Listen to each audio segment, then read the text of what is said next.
Hi friends నమస్తే. అద్దనపూడి సులోచనారాణి గారి జీవన తరంగాలు నెక్స్ట్ పార్ట్ చూద్దాము. రోజా ఈసారి కూడా మాట్లాడలేదు. అతని మాటలు ఖండించలేదు. తర్కించలేదు. బొమ్మలా కూర్చుండిపోయింది. మనిద్దరికీ ఇక్కడ పెళ్ళైనట్లు సాక్ష్యాలు, రుజువులు నా దగ్గర తప్ప నీ దగ్గర ఏమీ లేవు. కాబట్టి నువ్వు నన్నేదైనా చేయాలని ప్రయత్నించినా నీకు సాధ్యం కాదు. అనంత్‌కి నువ్విదంతా చెబుతావో, మాన్తావో అది నీ ఇష్టం. ఇది పూర్తిగా నీ రహస్యం. కారు తిరిగి రావటంతో విజయ్ సంభాషణ ఆపేసి బయటికెళ్ళిపోయాడు. రోజా ఇంకా తను ఎక్కడుందో ఎంత ఆలోచించినా అర్థం కావటం లేదు. తను కలగంటోంది భయంకరమైన ఆ పీడకల. కలలో ఎప్పటిలాగే విజయ్ రూపం తనని అనవసరంగా బెదిరిస్తోంది. దయ్యంలా అతడి నీడ తనని భయపెట్టి పిచ్చెక్కించాలని చూస్తోంది. కానీ ఇంత సజీవంగా కనిపిస్తున్న అతను కలలో మూర్తి ఎలా అవుతాడు? అయితే అతను చెప్పిందంతా నిజమేనా? ఇప్పుడు తనకెదురుగా ఉన్న ఈ విజయ్ యథార్థమైతే ఈ పెళ్లి జరిగిందా? రోజా వెర్రిదానిలా గుండెల వైపు చూసుకుంది. పచ్చటి మంగళసూత్రాలు కనిపించాయి. అబద్ధం, పచ్చి మోసం, అన్యాయం. రోజా ఆంతర్యంలో ఎవరో 1000 కంఠాలు చించుకుని అరుస్తున్నారు. డ్రైవర్ విజయ్ కోరిక ప్రకారం కాఫీ తెచ్చిన ఫ్లాస్క్ అతని చేతికి అందించాడు. విజయ్ ఫ్లాస్క్ తీసుకుని లోపలికొచ్చాడు. కాఫీ తాగుతారా? అన్నాడు. రోజా సమాధానం చెప్పలేదు. గ్లాసులో కాఫీ పోసి తెచ్చి అందించాడు. రోజా తిరస్కరిస్తుందని, విసురుగా తోసేస్తుందని అనుకున్నాడు. కానీ రోజా మెల్లగా చేయి దాచి తీసుకుని తన మొహం మీద విసురు కొడుతుందేమోనని భయపడ్డట్టుగా ఒక అడుగు వెనక్కేసి నిలబడ్డాడు. కానీ రోజా అది కూడా చేయలేదు. అతని ఊహకి చాలా విరుద్ధంగా మెల్లగా కాస్తగా ఆ వేడి కాఫీ తాగసాగింది.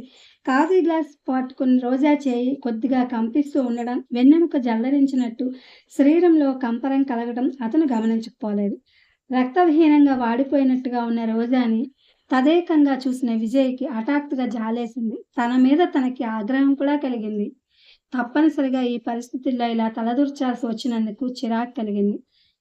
ప్యాంట్ జేబులో 2 చేతులు పెట్టుకుని రోజా దగ్గరగా నిలబడి వంచుకుని ఉన్న అతని తలవైపు రెప్ప వాల్చకుండా చూస్తున్న అతనికి క్షణంసేపు చుట్టూ ఉన్న ఏకాంతం, అతి నిశ్శబ్దంగా ఉన్న ఆ పరిసరాలు అతన్ని రోజా ప్రక్కన కూర్చోమని, కోమలంగా, ఆకర్షణీయంగా, అతి నాజూకుగా ఉన్న ఆ తనూజాతను దగ్గరకు తీసుకుని గుండెలకి గాఢంగా హత్తుకోమని, అలాంటి విషయాలు ఆ అమ్మాయికి అలవాటై ఉంటాయి కాబట్టి తప్పేం లేదని, అత్యాచారం కాదని రెచ్చగొట్టసాగాయి. కానీ విజయ్ మనసు మీద వివేకం, అధికారం ఎప్పుడూ ఉంటూనే ఉంటుంది. చిచి, ఏం ఆలోచిస్తున్నాడు తను?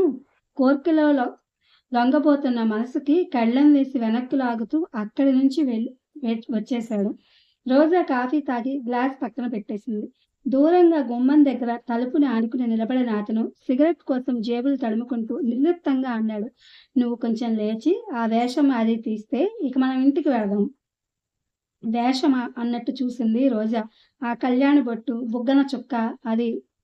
రోజా తిలకంతో పెట్టిన బొట్టు గిల్లేసింది. కొంగు తీసి బుగ్గన గట్టిగా తుడిచేసుకుంది. బుగ్గన ఉన్నది కాటు కావటం వల్ల ఎంత గట్టిగా చెరిపినా నల్ల మచ్చలా కనిపిస్తూనే ఉంది. మరో పావుగంటలో వచ్చి ఇద్దరూ కారులో కూర్చున్నారు. కారు సిటీకి అభిముఖంగా రివ్వున పరిగెత్తసాగింది. కారులో ఒక మూలకి బాగా ఒదిగిపోయి ముడుచుకుపోయినట్టుగా కూర్చుని ఉన్న రోజా తల వంచి 2 చేతుల్లో ముఖం దాచుకుని రిజిస్టర్ ఆఫీస్ దగ్గర విజయ్ ఎదురుపడటం, అతి మర్యాదగా తనతో సంభాషించడం, అనంత్‌కి సుస్థిగా ఉందని అతను చెప్పిన మాటలు నమ్మి తను బయలుదేరడం, తోవలో అతనేదో అవమానంగా మాట్లాడటం, తన కోపంతో కొట్టబోవడం అన్నీ వరుసగా జ్ఞప్తికి తెచ్చుకోవడానికి విఫల ప్రయత్నం చేస్తోంది. రోజాకి ఇంకా నిద్రమత్తుగా చెప్పలేనంత అలసటగా ఉంది. కారు సిటీ లోపలికొచ్చింది. ఊరు పొలిమేరలు మొదలవుతున్న ఆ ప్రదేశంలో అంతగా జనం లేరు. అప్పుడప్పుడే సాయంత్రం వాలిపోతూ ఉండడంతో జగత్తంతా సంధ్య చీకట్లు ఆవరించుకున్నాయి. లోకమంతా కుంకుమ పువ్వు అల్లినట్టు ఎర్రటి కాంతులు విరజిమ్ముతోంది. పాన్ దుకాణం ఒకటి రివ్వున దాటి కొన్ని గజాల ముందుకు వెళ్ళగానే విజయ్ కారు ఆపమన్నాడు. మధ్యాహ్నం అనగా అతని ప్యాకెట్లో సిగరెట్లు అయిపోయినాయి. పాన్ దుకాణం చూడగానే అతని ప్రాణం వచ్చినట్లయింది. డ్రైవర్ బ్రేక్ వేసి స్లో చేసి రోడ్డు వారగా ఎదురుగా ఉన్న గుల్‌మొహర్ చెట్టు క్రింద కారు ఆపాడు. సిగరెట్ ప్యాకెట్టు ఒకటి తెచ్చిపెట్టు, జేబులోంచి డబ్బు తీసి ఇస్తూ అన్నాడు. డ్రైవరు డబ్బు తీసుకుని దిగి వెళ్ళాడు. విజయ్ తల తిప్పి రోజా వైపు చూశాడు. మరోసారి రోజాకి, అతనికి మధ్య ఉన్న ఏకాంతం అతని వయసుని రెచ్చగొట్టింది. కోరిక క్షణంసేపు బందీ అయి అతని మనసు వివేకాన్ని లక్ష్యపెట్టలేదు. డ్రైవరు కనుమరుగవగానే విజయ్ 2 చేతులు చాచి రోజా భుజాలు పట్టి దగ్గరకు లాక్కున్నాడు.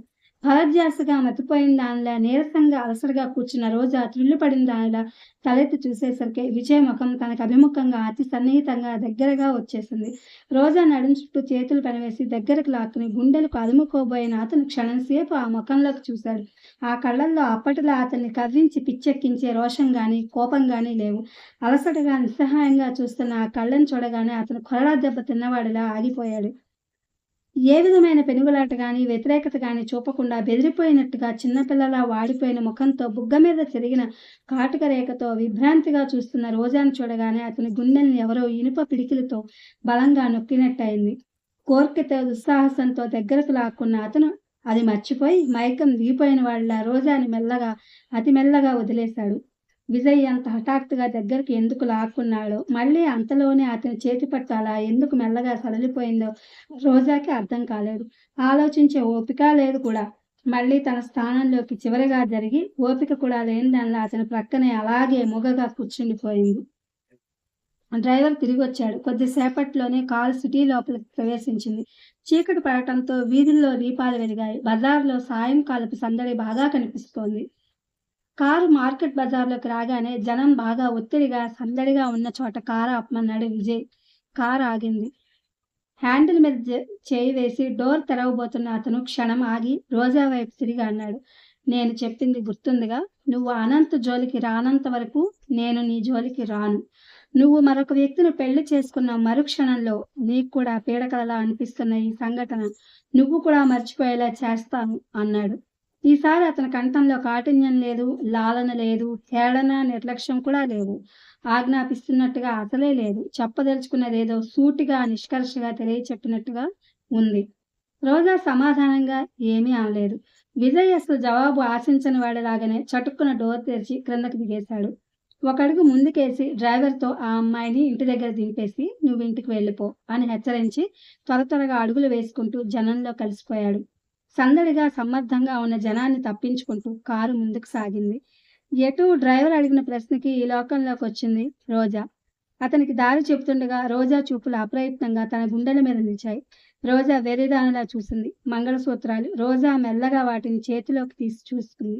ఇది కళ, నిజమా? విజయ్ వాటిని స్వయంగా తన మెడలో కట్టినట్టు యథార్థమేనని హెచ్చరిస్తున్నట్టుగా బయట రోడ్డు మీద నుంచి ఉండి వచ్చి పడుతున్న విద్యుత్ దీప కాంతిలో అవి మిలమిలా మెరుస్తున్నాయి. మంగళసూత్రాలంటే 2 హృదయాలు పవిత్రమైన సంసార ధర్మానికి కట్టుబడి ఒకే జీవితంగా, ఒకే బాటగా కలిసి సాగిపోవాలని సూచించే చిహ్నం. ఎంతో పవిత్రమైన ఈ బంధం తనని అవమానం చేయాలనే దురహంకారంతో విజయ్ ఉచితానుచితాలు కూడా మర్చిపోయాడనమాట. ఎంత కఠినుడు, ఎంత కర్కోటకుడు! పెళ్లి తన జీవితానికి మిగిలిన ఒకే ఒక మృదు మధురమైన స్వప్నం.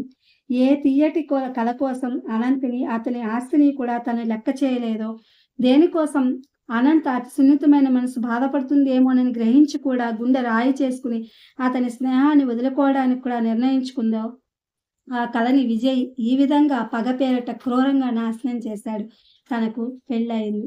ఏ దేశంలో ఏ ఆడపిల్ల అయినా ఒకేసారి మనస్ఫూర్తిగా పెళ్లి చేసుకుంటుంది. ఈ దేశంలో ఆడపిల్ల ప్రత్యేకత ఏమిటంటే జరిగిన పెళ్లి ఎలాంటి పెళ్ళైనా తల వంచి తప్పనిసరిగా స్వీకరిస్తుంది. తన వివాహిత అయినట్టు ప్రపంచానికి ఎప్పటికీ తెలియదు. ఎవ్వరూ గుర్తించరు.